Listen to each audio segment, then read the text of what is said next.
After losing his wife, a grieving single dad retreats to a cabin in the woods with his son. When he rescues a stranded woman after a deadly storm, an unexpected bond forms, leading them toward healing, love, and a new beginning. This is the story of a man, his boy, and a woman who lost everything in an accident, but then they found something like a light at the dawn of cold, dark, and long night. The cabin stood like a weathered secret in the heart of the forest, silent beneath the boughs of towering pines and snow-laden firs. Wind whispered through the branches, brushing the small porch like a lullaby no one asked for.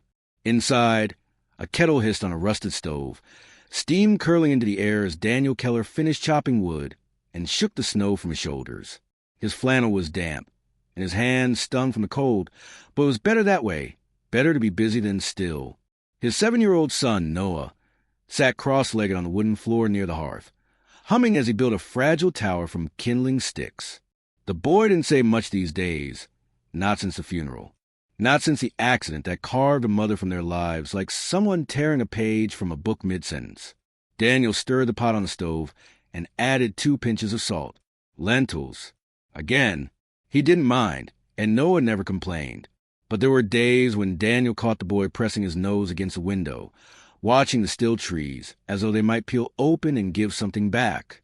It had been 18 months since Daniel packed what was left of their life into Backer's truck and drove into the woods without a destination. The cabin, once a vacation home bought with the wild hope of better years, had been standing empty since Rachel's death.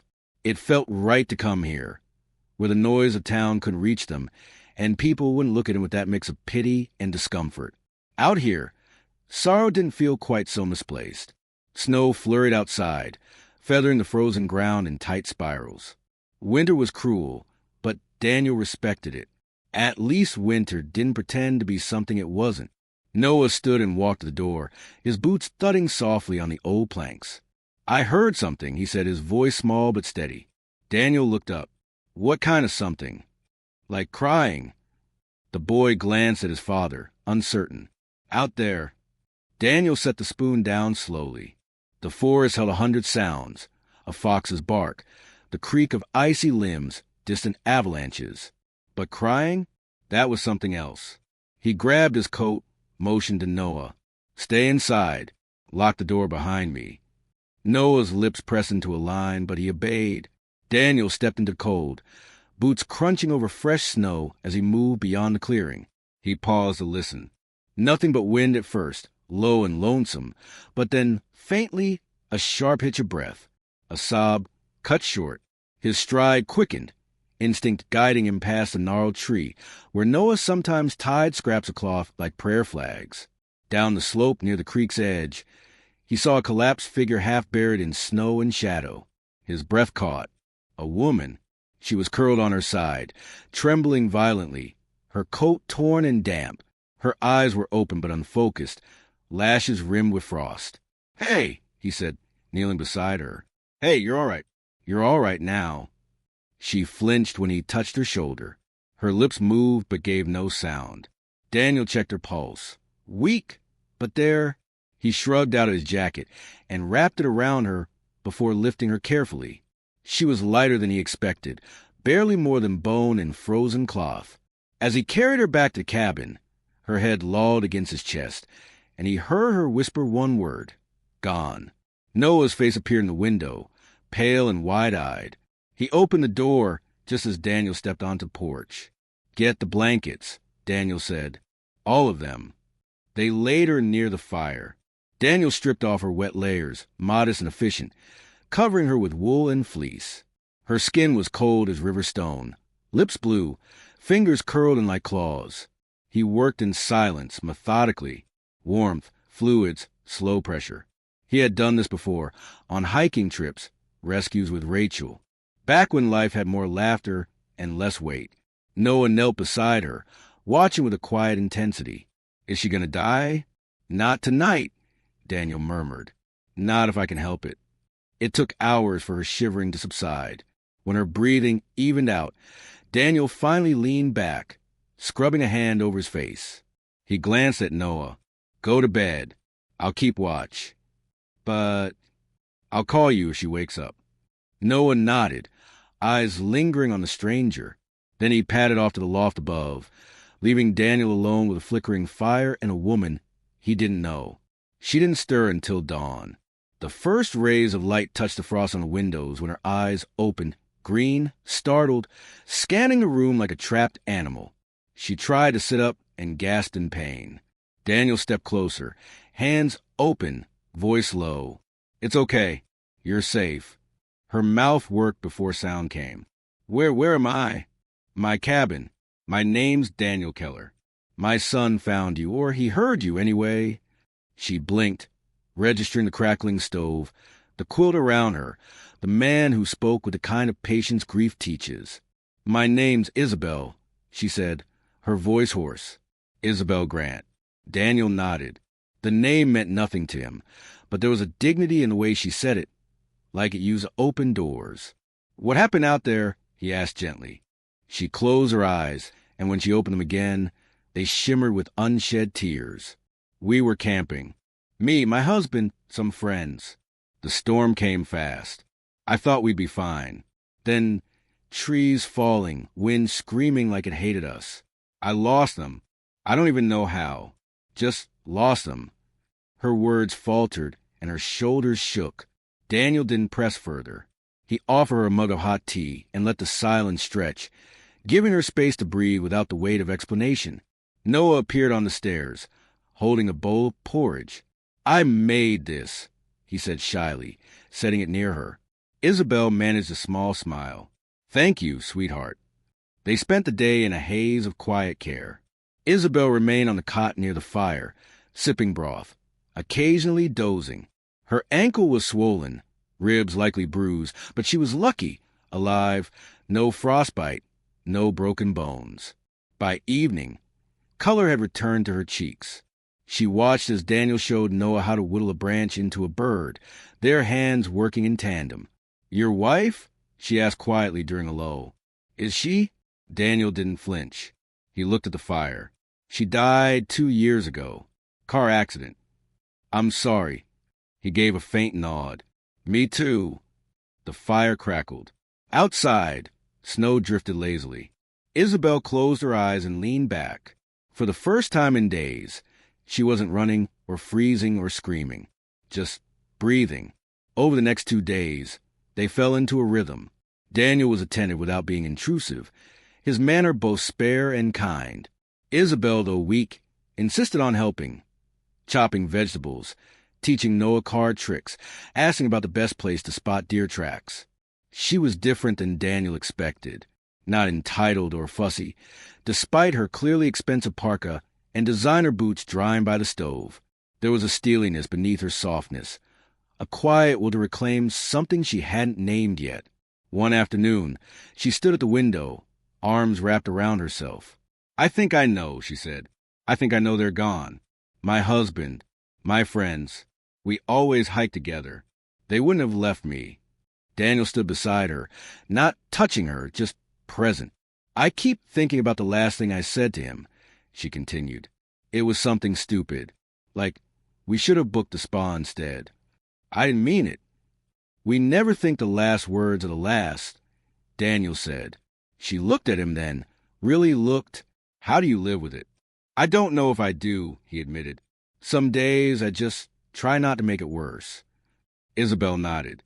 "That's what this place feels like. Not worse." That evening, Daniel radioed the ranger station again. Reception was fickle, but the signal held long enough for a crackled voice to confirm they'd found the campsite, the bodies, the debris. He relayed the news to Isabel with the gentleness of someone who understood how words could cut sharper than weather.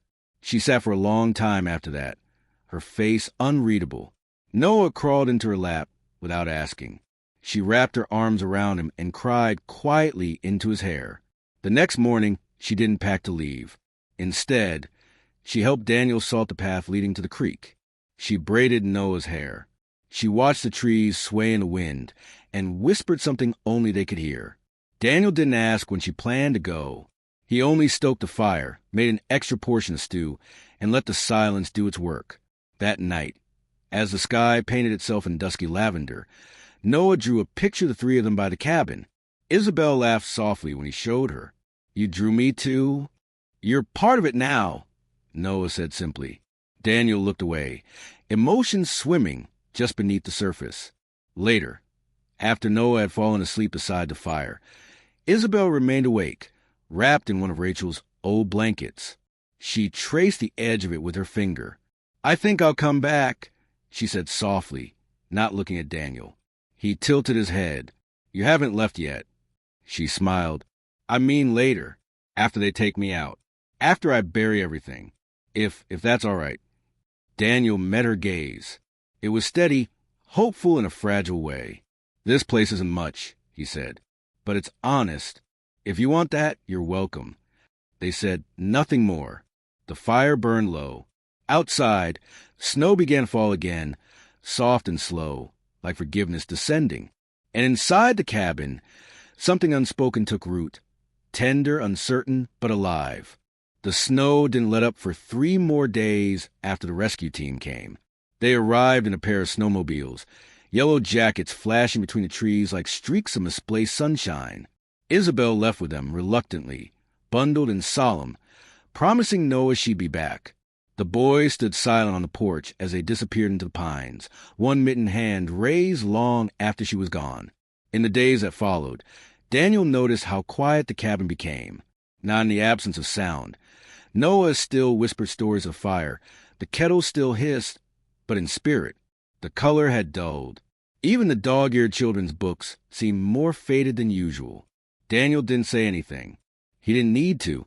Grief, he'd learned, often arrived with silence. Noah missed her. He didn't say so, but he lingered at the window now, watching the path down to the creek. Some evenings, he built 2 mugs of cocoa instead of 1 and left the second on the table untouched. Then, 10 days after she left, she returned. It was afternoon, soft snow tumbling from a gray sky. Daniel was chopping firewood again when he heard the crunch of footsteps on the trail, measured, unfamiliar. He turned, half expecting a lost hiker or forest ranger, but it was her. She looked different. Cleaner, for one. Her coat was new, a rich burgundy, and her gloves matched. But there was a tiredness in her eyes, a weight still hanging around her like unfinished music. She carried a canvas bag over one shoulder. I said I'd come back, she said, offering a tentative smile. Daniel let the axe sink into the stump. That you did. They didn't embrace, didn't rush to fill the silence. They simply stood, regarding each other as people do when they weather something together. Noah burst through the door moments later, his excitement nearly knocking her backward. You came back. You really came back. She knelt to catch him in her arms. Of course I did. I said I would. He hugged her fiercely, his little arms clutching her as if trying to anchor her to the cabin itself. Later, after she'd warmed by the fire and accepted a bowl of Daniel's over-salted stew with a grin, Isabel leaned back in a chair that had once been Rachel's and said, I've rented a room in town, but I wanted to visit. I didn't know if it would be too strange. It's not, Daniel said simply. For the next few weeks, she returned often. Sometimes she stayed for an afternoon, sometimes a night, always with a bag of groceries or a small gift for Noah, a storybook, wool socks, once even a kite. She never imposed. She offered to help with everything. Laundry, cooking, stacking logs. And slowly, her presence stopped feeling like a guest and began to resemble something else. Something neither of them dared name. They didn't talk much about the past. Grief clung to both of them in different ways. Daniel still woke sometimes at 3 a.m, heart racing from dreams he couldn't explain.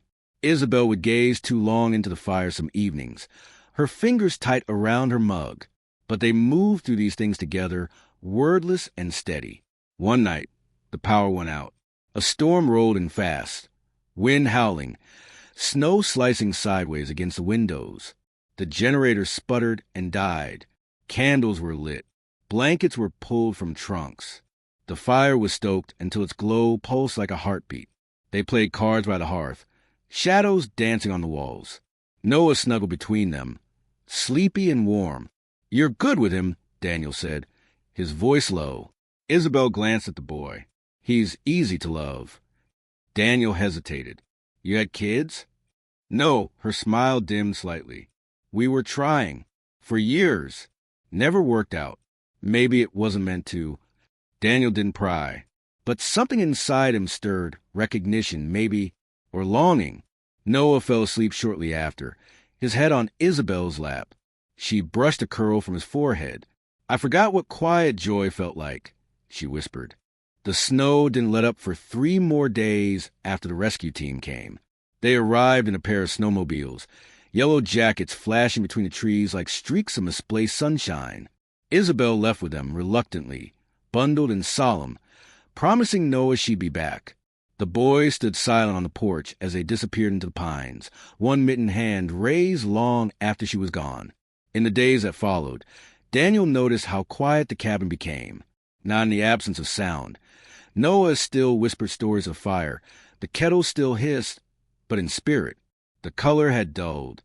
Even the dog-eared children's books seemed more faded than usual. Daniel didn't say anything. He didn't need to. Grief, he'd learned, often arrived with silence. Noah missed her. He didn't say so, but he lingered at the window now, watching the path down to the creek. Some evenings, he built 2 mugs of cocoa instead of 1 and left the second on the table untouched. Then, 10 days after she left, she returned. It was afternoon, soft snow tumbling from a gray sky. Daniel was chopping firewood again when he heard the crunch of footsteps on the trail, measured, unfamiliar. He turned, half expecting a lost hiker or forest ranger, but it was her. She looked different. Cleaner, for one. Her coat was new, a rich burgundy, and her gloves matched. But there was a tiredness in her eyes, a weight still hanging around her like unfinished music. She carried a canvas bag over one shoulder. I said I'd come back, she said, offering a tentative smile. Daniel let the axe sink into the stump. That you did. They didn't embrace, didn't rush to fill the silence. They simply stood, regarding each other as people do when they weathered something together. Noah burst through the door moments later, his excitement nearly knocking her backward. You came back. You really came back. She knelt to catch him in her arms. Of course I did. I said I would. He hugged her fiercely, his little arms clutching her as if trying to anchor her to the cabin itself. Later, after she warmed by the fire and accepted a bowl of Daniel's over-salted stew with a grin, Isabel leaned back in a chair that had once been Rachel's and said, I've rented a room in town, but I wanted to visit. I didn't know if it would be too strange. It's not, Daniel said simply. For the next few weeks, she returned often. Sometimes she stayed for an afternoon, sometimes a night, always with a bag of groceries or a small gift for Noah, a storybook, wool socks, once even a kite. She never imposed. She offered to help with everything. Laundry, cooking, stacking logs. And slowly, her presence stopped feeling like a guest and began to resemble something else. Something neither of them dared name. They didn't talk much about the past. Grief clung to both of them in different ways. Daniel still woke sometimes at 3 a.m, heart racing from dreams he couldn't explain. Isabel would gaze too long into the fire some evenings, her fingers tight around her mug. But they moved through these things together, wordless and steady. One night, the power went out. A storm rolled in fast, wind howling, snow slicing sideways against the windows. The generator sputtered and died. Candles were lit. Blankets were pulled from trunks. The fire was stoked until its glow pulsed like a heartbeat. They played cards by the hearth, shadows dancing on the walls. Noah snuggled between them, sleepy and warm. You're good with him, Daniel said, his voice low. Isabel glanced at the boy. He's easy to love. Daniel hesitated. You had kids? No, her smile dimmed slightly. We were trying. For years. Never worked out. Maybe it wasn't meant to. Daniel didn't pry. But something inside him stirred, recognition, maybe, or longing. Noah fell asleep shortly after, his head on Isabel's lap. She brushed a curl from his forehead. I forgot what quiet joy felt like, she whispered. The morning started with bird song. Spring had returned in full, and the forest was no longer silent. It buzzed, breathed, and flourished. Noah ran to the tall grass, chasing a wooden glider Isabel had carved for him, his laughter rising with the light breeze. Inside the cabin, Daniel poured coffee and watched her stir batter for pancakes. Sunlight gilded her profile as though the forest itself had blessed her. They had fallen into something resembling a rhythm, not quite a routine, but a shared pulse. Isabel still kept her room in town, though it remained mostly untouched now. Daniel still grieved in quiet ways, still ran a hand along Rachel's old mug before picking another, but the ache didn't hollow him the way it once had. Grief lived beside joy now, like neighbors separate but coexisting. Isabel, too, carried her sorrow like a hidden locket, close to her heart, but no longer a chain. There were nights she woke with sharp breath, a remnant of that storm when she'd lost everything. But instead of curling inward, she would rise and wrap herself in a blanket, walking softly to the hearth where Daniel usually waited with 2 mugs already prepared. Those moments were wordless and precious, evidence of something quietly sacred. One afternoon, while hanging laundry outside, Isabel noticed a man on the trail. He wasn't dressed for the woods. Clean boots, a navy vest, camera around his neck. She tensed. Daniel noticed too. He stepped onto the porch, nodding cautiously as the stranger approached. "Sorry to intrude," the man said, voice light, but edged with the strain of the climb. "I'm a reporter. Was hoping to speak with Miss Isabel Vaughn." She stepped forward slowly, the breeze playing with the hem of her blouse. "I'm Isabel." "I figured," he said with a polite smile. "I've been covering the aftermath of the North Ridge storm. Survivors, rescue efforts, that kind of thing. You were one of the last found alive. People remember your name." Her eyes hardened. "There's nothing left to say about that. I understand. I really do. But you disappeared afterward. No interviews, no photos. The public's curious." "I'm not." Daniel shifted his weight slightly, standing taller. The reporter nodded, respectful. "If you change your mind, here's my card. No pressure." She didn't take it. Noah emerged from the trees, pine needles in his curls and hands covered in sap. "Who's that?" he asked. "Just someone leaving," Daniel said gently, guiding him back inside. That evening, Isabel barely spoke. She stirred the stew too long and left the bread in the oven a few minutes past golden. When Noah was tucked into bed and the dishes cleared, Daniel found her sitting alone on the porch, wrapped in one of Rachel's old shawls. "I didn't come here to disappear," she said, her voice raw. "But I also didn't want to be displayed. I wasn't brave or clever out there. I was just lucky. I survived while my husband and friends didn't. Sometimes that feels cruel." He sat beside her. "You don't owe the world anything." She looked at him, weary and open. "But maybe I owe them something." He didn't push. They sat in the quiet, the stars blinking to life overhead. The next day, she went into town alone. She didn't say what for, only that she needed time. Daniel watched her go, a knot forming in his chest. He trusted her, but the distance stirred old fears. Noah didn't ask questions. He helped his father clean the chimney, chop wood, bake lopsided bread. But by the 3rd day, the silence fell heavy again. She returned on the 4th morning. Daniel was outside patching the shed roof when he saw her hiking up the path, a small suitcase in one hand and a camera in the other.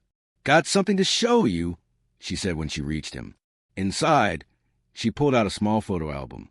She opened it on the table where Noah had left his coloring pages. The first page held a single image, her, soaked and hollow-eyed, sitting by the fire on her first night in the cabin. Daniel didn't remember taking it, but it struck him as true. "I went to see the reporter," she said. "Told him no interviews. But I let him take some photos. And I gave him a statement. About the storm. About surviving. About finding this place." Daniel flipped through the pages. Images of the cabin. Of Noah splashing in a stream. Of her hands kneading dough. Simple, human moments. "I didn't want them to remember me as a woman who lost everything. I wanted them to know I found something, too." He closed the book gently. "You think you'll stay in town now?" Her eyes searched his. "I think I'm ready to stop running." The silence that followed was filled with more than words could carry. Over the next few weeks, Isabel started packing her things in town. She brought back her journals, a few keepsakes, even her father's old typewriter. Daniel cleared space in the small closet beside his and hung another row of hooks near the door. She'd move in all at once. There was no grand announcement, no momentous day. It happened the way trees bloom, slowly, subtly, until one morning you realize the forest is full of color again. And yet, the transition stirred old ghosts. One night, while cleaning the attic, Daniel found a box marked Rachel. He hadn't touched it in years. Inside were folded letters, a scarf still faintly scented with her perfume, photographs of Noah as a baby.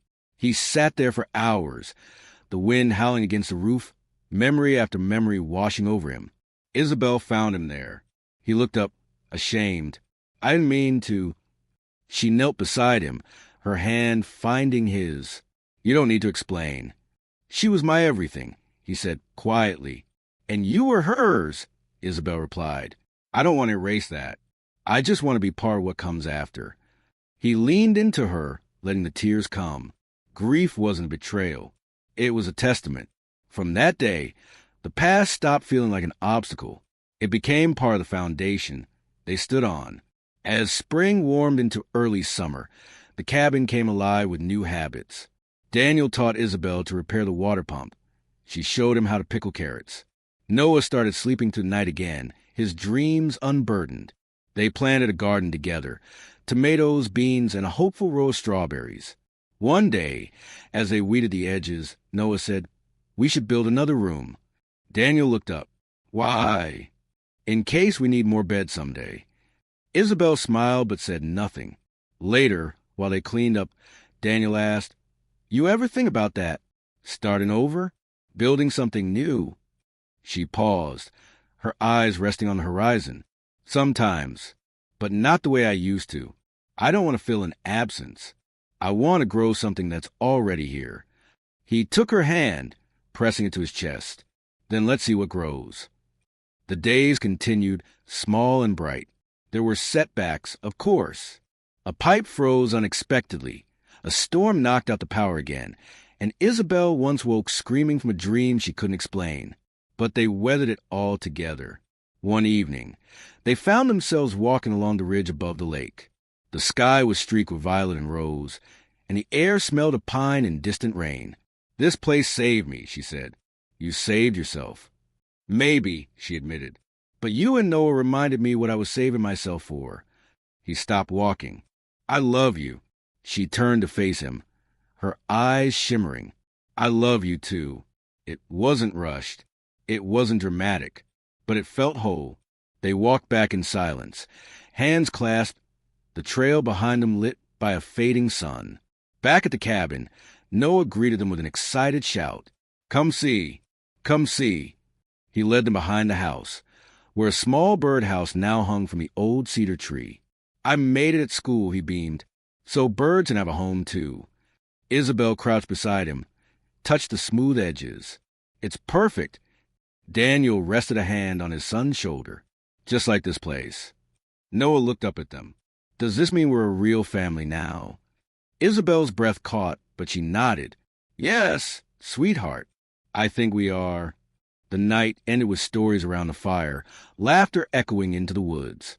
Somewhere beyond, owls called and the wind whispered to the branches, witnesses to a new kind of love, not one that replaced what was lost, but one that honored it, remembered it, and grew around it like wildflowers through broken stone. The sun crept lazily over the treetops, scattering light through the mist that clung to the earth like memory. On mornings like these, the forest moved slowly. So did the cabin. Inside, Daniel stood by the window, cradling a steaming mug of coffee, watching as the trees breathed in and out. Isabel's footsteps padded softly behind him, and a moment later her arms wrapped around his waist from behind, anchoring him to the stillness. Outside, Noah was still asleep, curled into his blanket like a caterpillar waiting for spring. "I've been thinking," Isabel said softly against his back. "It's been almost a year." He turned to face her, eyes narrowing slightly. "Since the storm? Since you found me?" The quiet between them wasn't absence. It was depth. Daniel traced a line down her cheek with his thumb, kissed her forehead. "Feels like longer. Feels like yesterday." "I want to make it permanent," she said. Us. Daniel's breath caught. You mean? I want to build our life. Not half of one. Not borrowed time. I want to be here, really be here. Officially, not just a guest in your world. A smile crept over his face, not just from happiness, but from deep relief, like the kind that comes when your feet finally touch the ground after drifting too long. Then let's do it. And they did, not with a wedding at first or grand declarations, but with real, tangible choices. Isabel closed the apartment in town, donated furniture that once defined her life before the storm. She brought only what mattered: books, photographs, handwritten letters from her father, a leather-bound journal, a pressed flower from the trail where Daniel had first found her. They rebuilt the second room in the cabin to be hers, but also theirs.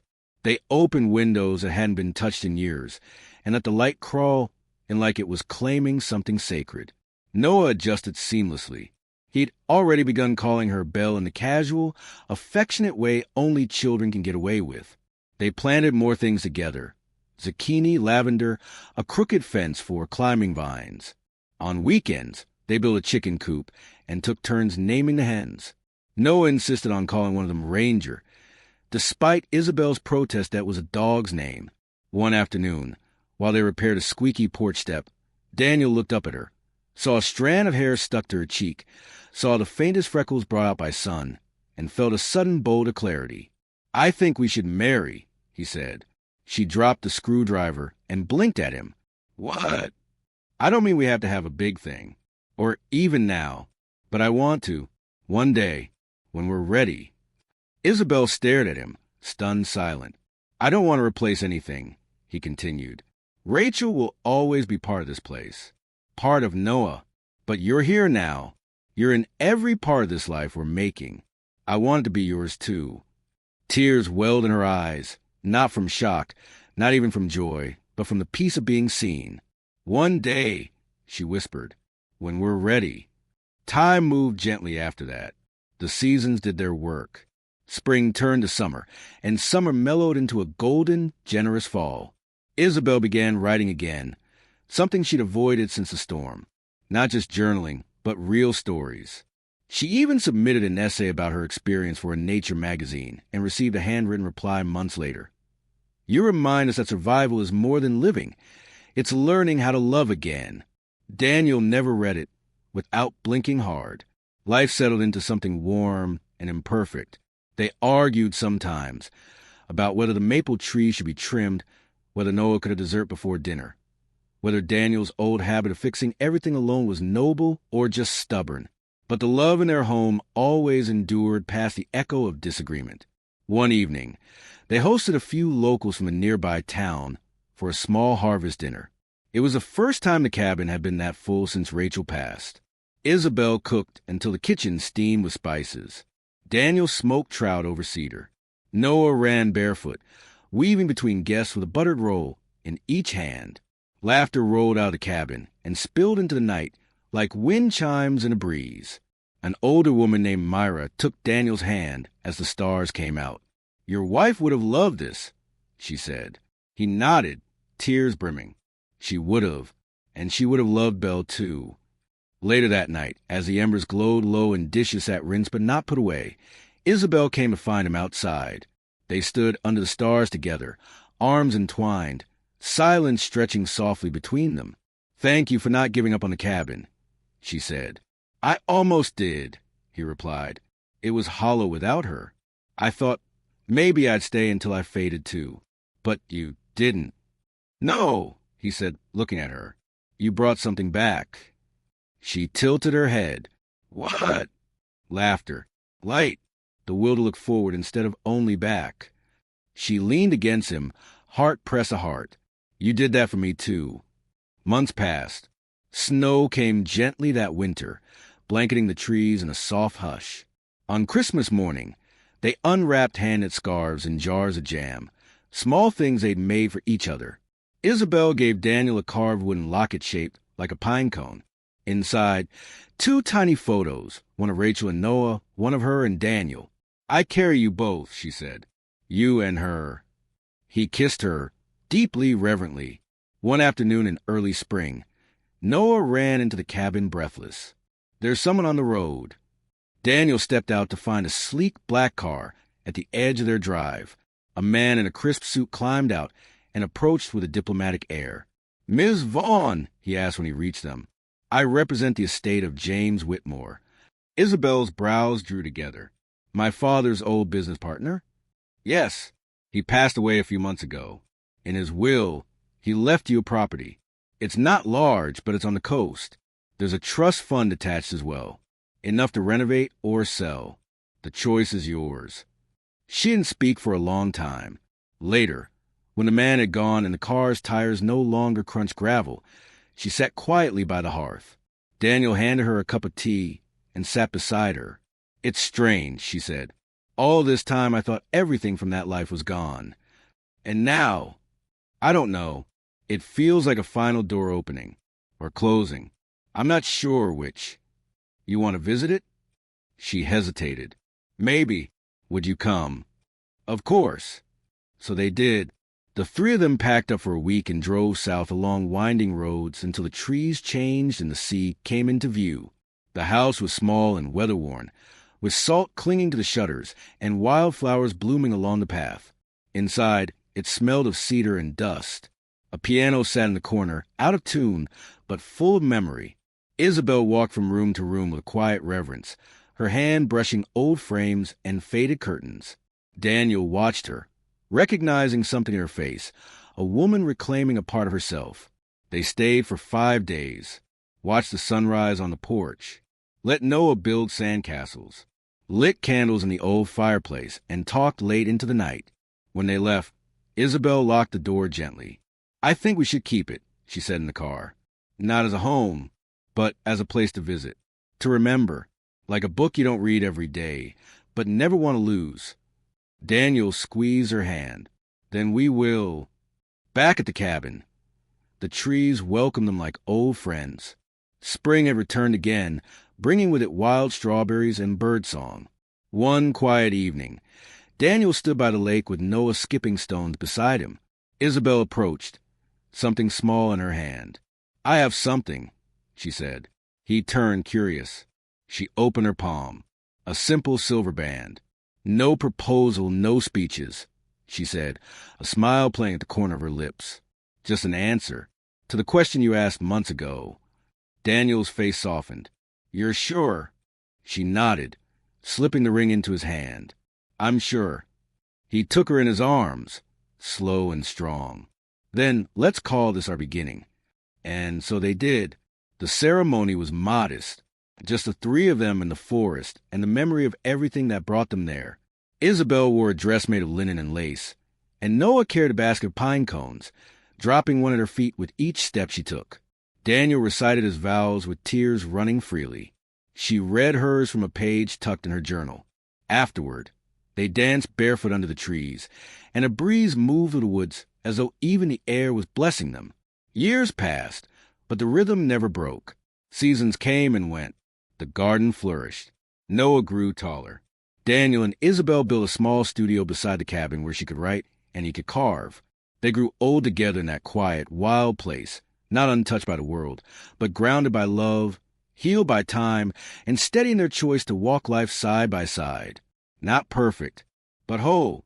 And when strangers asked how they came to be, Isabel would simply say, "He found me in the woods, and I stayed because I remembered how it felt to be home."